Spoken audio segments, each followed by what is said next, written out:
I stood in the grand entrance of the Cascade Peak Resort, watching my brother Marcus adjust his tuxedo in the lobby mirror. The mountain resort gleamed with polished marble and crystal chandeliers, completely unaware that the woman in the simple blue dress observing from the corner actually signed the paychecks of everyone working here. "Emily, there you are." Marcus strode over, his face pinched with annoyance. "Listen, we're short on parking attendants. The wedding planner is panicking because half the guests are complaining about having to park their own cars." I blinked. "You want me to park cars? At your wedding? Well, you're not doing anything else, are you?" He thrust a red valet vest at me. "You didn't bring a date, you're not in the wedding party, and honestly it would help us out. Dad said you've been finding yourself for the past few years anyway. Might as well be useful." The vest hung between us like an insult. I'd flown in from Singapore 2 days ago, cutting short meetings with international investors to be here. My brother didn't know that my finding myself phase involved building a luxury resort empire across 3 continents. He didn't know because I'd never told him. After years of being dismissed as the daughter who couldn't commit to a real career, I'd stopped trying to explain. "Marcus, I really don't think." "Emily, please." His voice sharpened. "Melissa's parents already think our family is less established than theirs. Her father owns 3 car dealerships. Her uncle is a state senator. They keep asking what you do, and what am I supposed to say? That my little sister bounces around Asia doing whatever. I worked in mergers and acquisitions for a hotel conglomerate before buying them out at 31. I now owned 42 luxury properties worldwide, including the one we were standing in." But Marcus had never asked. "Just for the ceremony and cocktail hour," he pressed. "Then you can change and join the reception like a normal guest." Through the window I watched a silver Bentley pull up. Melissa's parents emerged, dripping in designer labels and self-importance. Mrs. Chin immediately spotted me through the glass and said something to her husband, both of them laughing. "Fine." I took the vest. "I'll help with parking." Marcus's face flooded with relief. "Thank you. This is the kind of family support that matters." He hurried back toward the ceremony space, already forgetting me. I slipped into the resort's back office, the one that used to be my temporary workspace during the acquisition. My laptop was still there, along with files the staff kept updated for my irregular visits. I pulled out my phone and texted my general manager, David Chin. "I need the full ownership documentation. Bring it to the wedding reception.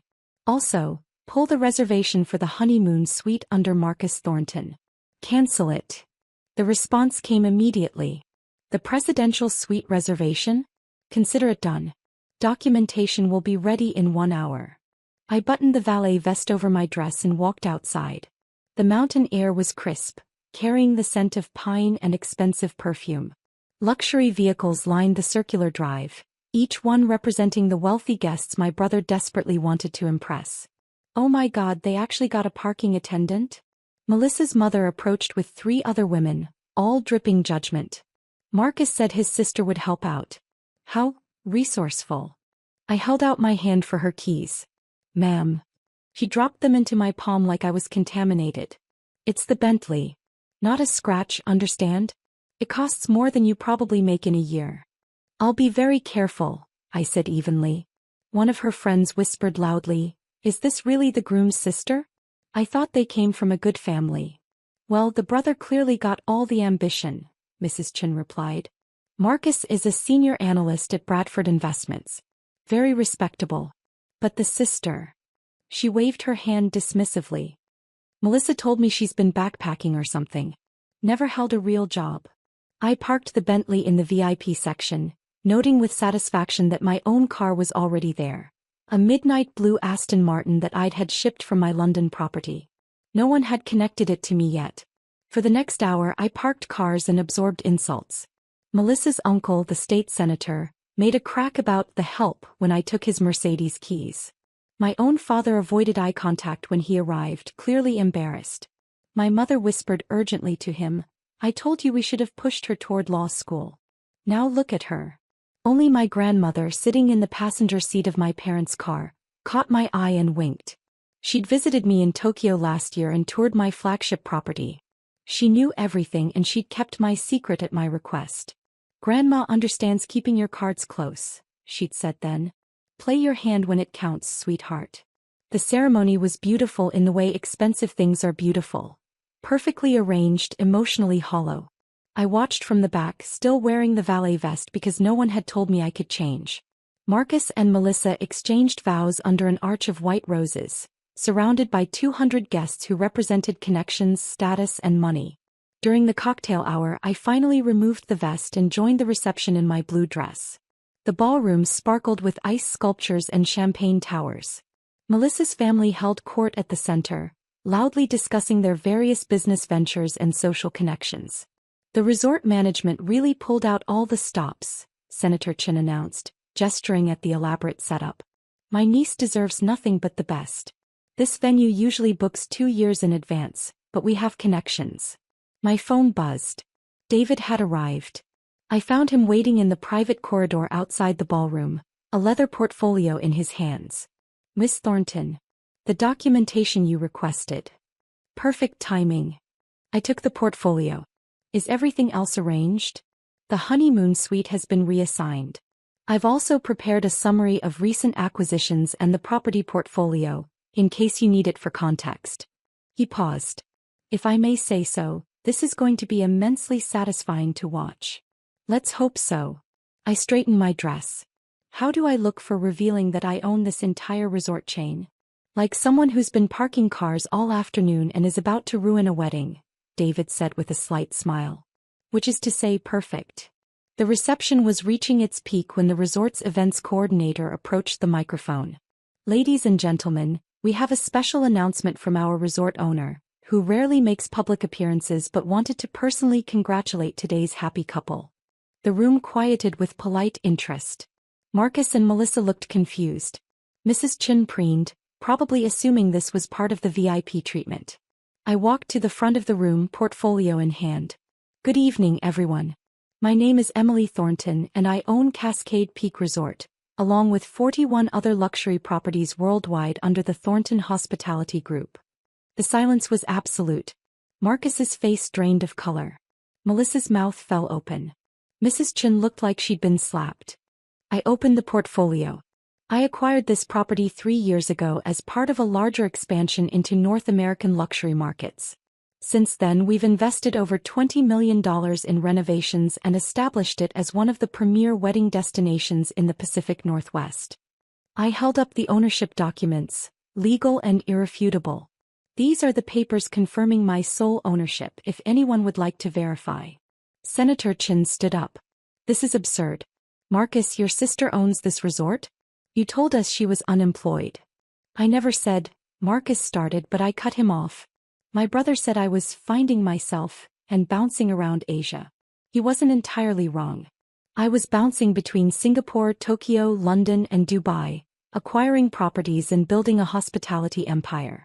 It's easy to dismiss someone when you never ask them what they actually do. I turned to Mrs. Chin.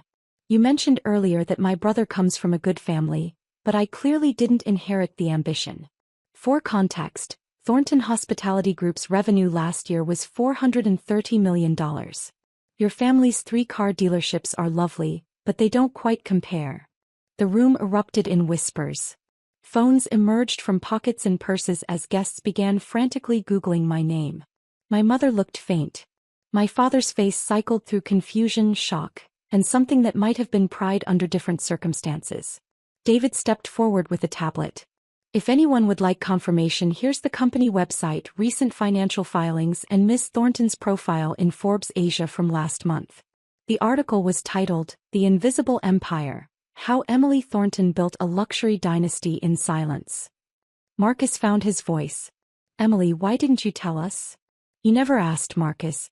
When I came home for Christmas 3 years ago and tried to explain the Singapore acquisition, Dad said I was playing business and needed to get serious about my future.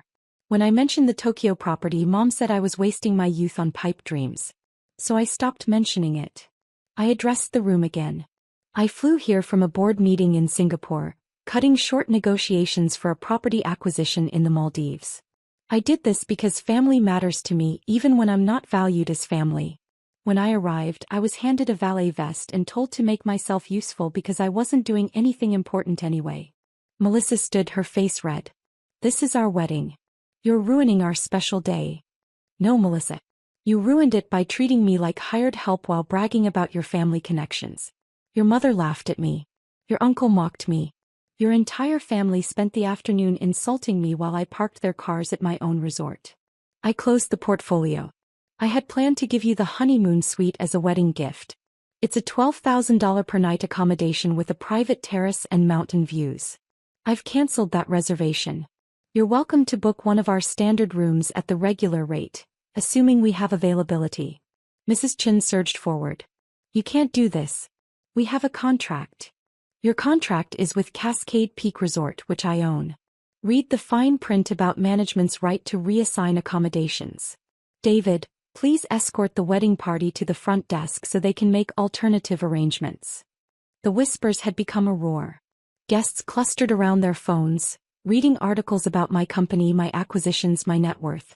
I watched my carefully constructed anonymity dissolve in real time, but I didn't care anymore. Senator Chin approached, his political smile firmly in place. Miss Thornton, I apologize for any misunderstanding. I had no idea. You had no idea because you didn't care to know. You saw someone in a valet vest and decided they were beneath you. That's not a misunderstanding. That's a character flaw. My grandmother appeared at my side, radiant with vindication. I told you, Emily. Play your hand when it counts. She addressed the room. My granddaughter has been supporting this family financially for years, quietly paying off my medical bills and her parents' mortgage. But she was just the daughter who couldn't commit to a real career, wasn't she? My mother's gasp was audible. Dad looked at me with dawning horror. The mortgage payments came from you? Mom whispered. The anonymous trust that's been covering Grandma's treatments? Also me. The mysterious investor who saved Dad's retirement fund after the market crash? Still me. I met Marcus's eyes. The loan you took out to buy your condo that mysteriously got paid off last year? That was your unemployed little sister bouncing around Asia. Marcus sat down heavily, his perfect wedding collapsing around him. The resort staff had appeared at the edges of the room, watching their owner publicly reclaim her identity. Several of them were smiling. David Chin stood beside me, the portfolio of documentation a shield against any further challenges. I'm leaving now, I announced.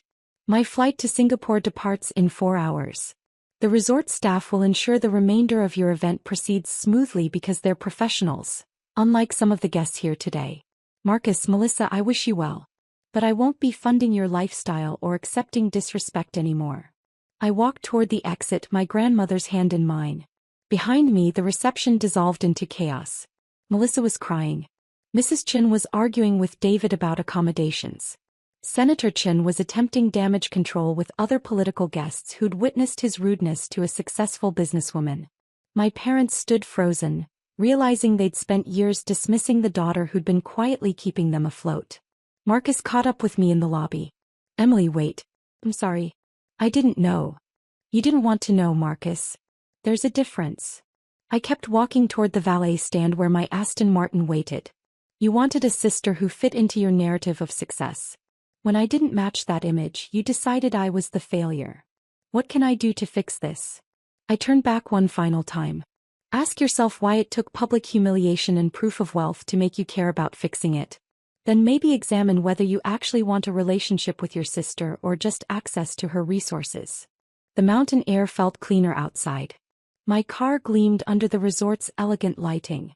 David had followed us out, ever professional. Miss Thornton, your flight is arranged. I've also taken the liberty of preparing a press statement about your company ownership, in case this becomes a social media situation. It will absolutely become a social media situation. I smiled. But that's fine. I'm tired of hiding. Maybe it's time for Thornton Hospitality Group to have a public face. Shall I send the statement to Forbes, or would you prefer a broader distribution? Broader.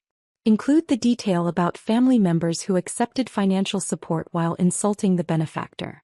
Make it a case study in underestimating quiet competence. Grandma laughed, delighted. Oh, sweetheart. You've learned to play the game after all. I learned from the best. I hugged her carefully. Come visit me in Singapore next month. I'll show you the new property. I wouldn't miss it. I drove away from Cascade Peak Resort as the sun set behind the mountains, painting the sky in shades of gold and crimson. Behind me, my brother's perfect wedding lay in ruins, destroyed not by my revelation but by his own dismissiveness. The valet vest sat folded on my passenger seat, a reminder that respect isn't automatic and family doesn't mean blind loyalty. My phone buzzed with notifications. News alerts, social media mentions, interview requests. The invisible empire was invisible no longer. Tomorrow there would be consequences to manage and narratives to control. But tonight I had a plane to catch and an acquisition to finalize. Some bridges you burn. Others you simply stop maintaining while you build something better elsewhere.